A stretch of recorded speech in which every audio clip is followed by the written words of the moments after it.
ओम दुम दुर्गाय नमः। जय माता दी दोस्तों। आज शारदीय नवरात्रि के 5वें दिन की आपको हार्दिक शुभकामनाएं।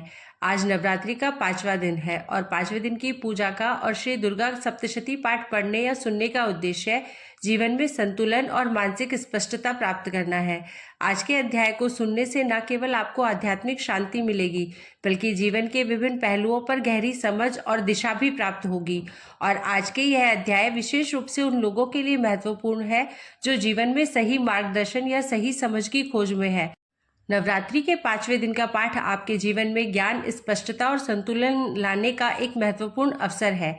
इसी पूरी श्रद्धा और विश्वास के साथ पढ़ना या सुनना चाहिए ताकि देवी की कृपा से आपके जीवन में सही मार्गदर्शन और आत्मिक शांति आपको प्राप्त हो सके।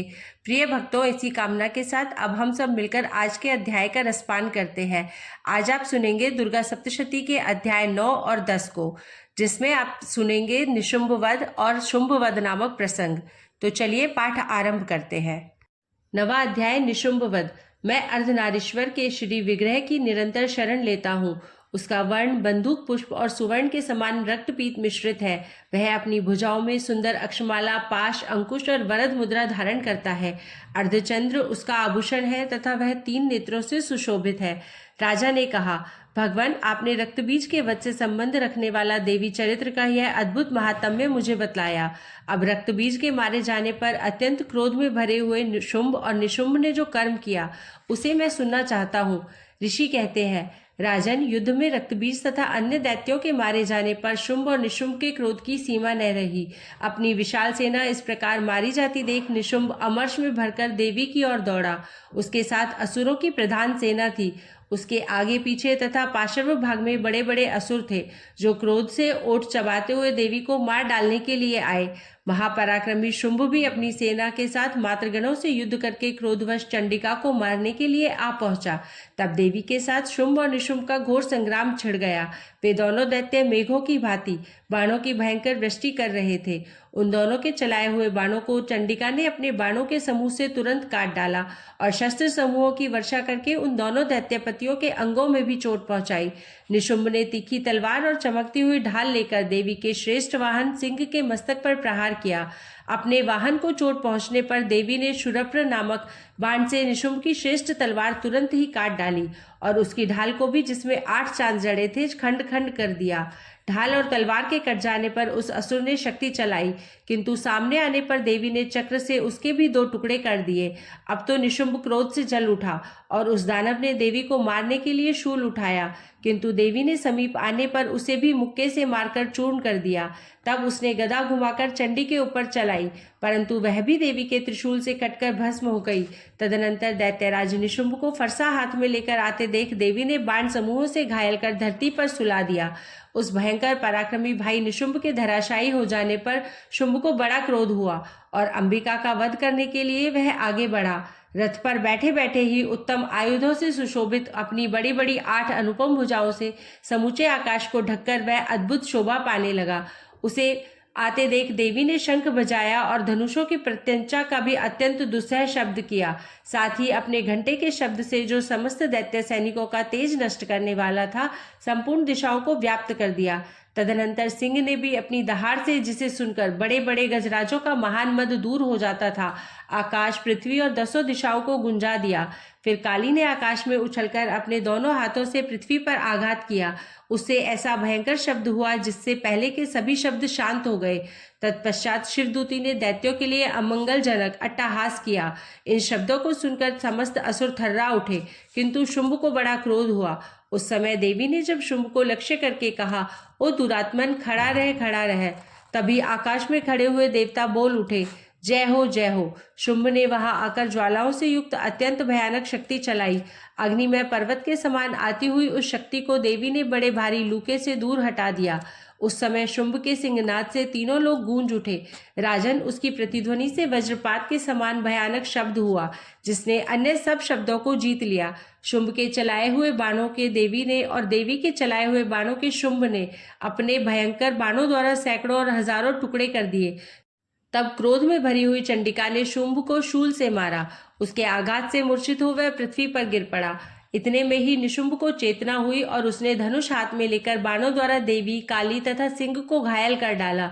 फिर उस दैत्यराज ने 10,000 बाहें बनाकर चक्रों के प्रहार से चंडिका को आच्छादित कर दिया। तब दुर्गम पीड़ा का नाश करने वाली भगवती दुर्गा ने कुपित होकर अपने बाणों से उन चक्रों तथा बाणों को काट गिराया। यह देख निशुंभ दैत्य सेना के साथ चंडिका का वध करने के लिए हाथ में गदा ले बड़े वेग से दौड़ा। उसके आते ही चंडी ने तीखी धार वाली तलवार से उसकी गदा को शीघ्र ही काट डाला। तब उसने शूल हाथ में ले लिया। देवताओं को पीड़ा देने वाले निशुंभ को शूल हाथ में लिए आते देख चंडिका ने वेग से चलाए हुए अपने शूल से उसकी छाती छेद डाली।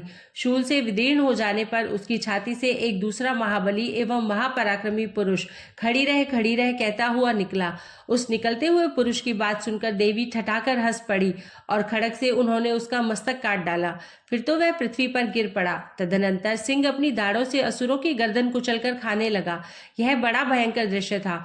उधर काली तथा शिवदूती ने भी अन्य दैत्यों का भक्षण आरंभ किया। कौमारी की शक्ति से विदीर्ण होकर कितने ही महादैत्य नष्ट हो गए। ब्रह्माणी के मंत्रपूत जल से निस्तेज होकर कितने ही भाग खड़े हुए। कितने ही दैत्य माहेश्वरी के त्रिशूल से छिन्न भिन्न हो धराशायी हो गए।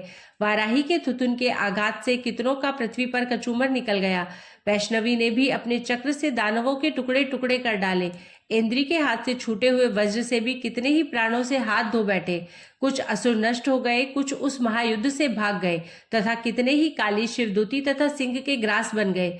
इस प्रकार श्री मार्कंडेय पुराण में सावर्णिक मनवंतर की कथा के अंतर्गत देवी महात्म्य में निशुंभ वध नामक 9वां अध्याय पूरा हुआ। बोलिए अम्बे मां की जय। शुंभ वध 10वां अध्याय। मैं मस्तक पर अर्धचंद्र धारण करने वाली शिव शक्ति स्वरूपा भगवती कामेश्वरी का हृदय में चिंतन करता हूँ। वे तपाए हुए सुवर्ण के समान सुंदर है। सूर्य, चंद्रमा और अग्नि यही 3 उनके नेत्र हैं तथा वे अपने मनोहर हाथों में धनुष, बाण, अंकुश, पाश और शूल धारण किए हुए हैं। ऋषि कहते हैं, राजन, अपने प्राणों के समान प्यारे भाई निशुंभ को मारा गया देख तथा सारी सेना का संहार होता जान शुंभ ने कुपित होकर कहा, दुष्ट दुर्गे, तू बल के अभिमान में आकर झूठ मूठ का घमंड ना दिखा। तू बड़ी मानिनी बनी हुई है, किंतु दूसरी स्त्रियों के बल का सहारा लेकर लड़ती है। देवी बोली, ओ दुष्ट, मैं अकेली ही हूँ। इस संसार में मेरे सिवा दूसरी कौन है?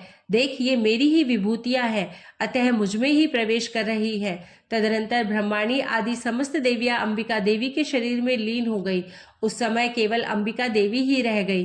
देवी बोली, मैं अपनी ऐश्वर्य शक्ति से अनेक रूपों में यहाँ उपस्थित हुई थी। उन सब रूपों को मैंने समेट लिया। अब अकेली ही युद्ध में खड़ी हूँ, तुम भी स्थिर हो जाओ। ऋषि कहते हैं, तदनंतर देवी और शुंभ दोनों में सब देवताओं तथा दानवों के देखते देखते भयंकर युद्ध छिड़ गया। बाणों की वर्षा तथा तीखे शस्त्रों एवं दारुण अस्त्रों के प्रहार के कारण उन दोनों का युद्ध सब लोगों के लिए बड़ा भयानक प्रतीत हुआ। उस समय अंबिका देवी ने जो सैकड़ों दिव्य अस्त्र छोड़े, उन्हें दैत्यराज शुंभ ने उनके निवारक अस्त्रों द्वारा काट डाला। इसी प्रकार शुंभ ने भी जो दिव्य अस्त्र चलाए, उन्हें परमेश्वरी ने भयंकर हुंकार शब्द के उच्चारण आदि द्वारा खिलवाड़ में ही नष्ट कर डाला। तब उस असुर ने सैकड़ों बाणों से देवी को आच्छादित कर दिया। यह देख क्रोध में भरी हुई उन देवी ने भी बाण मारकर उसका धनुष काट डाला। धनुष कट जाने पर फिर दैत्यराज ने शक्ति हाथ में ली, किंतु देवी ने चक्र से उसके हाथ की शक्ति को भी काट गिराया। तत्पश्चात दैत्यों के स्वामी शुंभ ने 100 चांद वाली चमकती हुई ढाल और तलवार हाथ में ले उस समय देवी पर धावा किया। उसके आते ही चंडिका ने अपने धनुष से छोड़े हुए तीखे बाणों द्वारा उसकी सूर्य किरणों के समान उज्ज्वल ढाल और तलवार को तुरंत काट दिया। फिर उस दैत्य के घोड़े और सारथी मारे गए। धनुष तो पहले ही कट चुका था। अब उसने अंबिका को मारने के लिए उद्यत हो भयंकर मुदगर हाथ में लिया। उसे आते देख देवी ने अपने तीक्ष्ण बाणों से उसका मुदगर भी काट गिराला। तिस पर भी वह असुर मुक्का तान कर बड़े वेग से देवी की ओर झपटा। उस दैत्यराज ने देवी की छाती में मुक्का मारा, तब उन देवी ने भी उसकी छाती में एक चाटा जड़ दिया। देवी का थप्पड़ खाकर दैत्यराज शुंभ पृथ्वी पर गिर पड़ा, किंतु पुनः सहसा पूर्ववत उठकर खड़ा हो गया। फिर वह उछला और देवी को ऊपर ले जाकर आकाश में खड़ा हो गया। तब चंडिका आकाश में भी बिना किसी आधार के ही शुंभ के साथ युद्ध करने लगी। उस समय दैत्य और चंडिका आकाश में एक दूसरे से लड़ने लगे। उनका वह युद्ध पहले सिद्ध और मुनियों को विस्मय में डालने वाला हुआ। फिर अंबिका ने शुंभ के साथ बहुत देर तक युद्ध करने के पश्चात उसे उठाकर घुमाया और पृथ्वी पर पटक दिया। पटके जाने पर पृथ्वी पर आने के बाद वह दुष्ट आत्मा दैत्य पुनः चंडिका का वध करने के लिए उनकी ओर बड़े वेग से दौड़ा। तब समस्त दैत्यों के राजा शुंभ को अपनी ओर आते देख देवी ने त्रिशूल से उसकी छाती छेदकर उसे पृथ्वी पर गिरा दिया। देवी के शूल से की धार से घायल होने पर उसके प्राण पखेरु उड़ गए और वह समुद्रों, द्वीपों तथा पर्वतों सहित समूची पृथ्वी को कंपाता हुआ भूमि पर गिर पड़ा। तदनंतर उस दुरात्मा के मारे जाने पर संपूर्ण जगत प्रसन्न एवं पूर्ण स्वस्थ हो गया तथा आकाश स्वच्छ दिखाई देने लगा। पहले जो उत्पात सूचक मेघ और उल्कापात होते थे वे सब शांत हो गए तथा उस दैत्य के मारे जाने पर नदियां भी ठीक मार्ग से बहने लगी। उस समय शुंभ की मृत्यु के बाद संपूर्ण देवताओं का हृदय हर्ष से भर गया और गंधर्वगण मधुर गीत गाने लगे। दूसरे गंधर्व बाजे बजाने लगे और अप्सराएं नाचने लगी। पवित्र वायु बहने लगी। सूर्य की प्रभा उत्तम हो गई। अग्निशाला की बुझी हुई आग अपने आप प्रज्वलित हो उठी तथा संपूर्ण दिशाओं के भयंकर शब्द शांत हो गए। इस प्रकार श्री मार्कंडेय पुराण में सावर्णिक मनवंतर की कथा के अंतर्गत देवी महात्म्य में शुंभ वध नामक 10वां अध्याय पूरा हुआ। बोलिए अम्बे माँ की जय।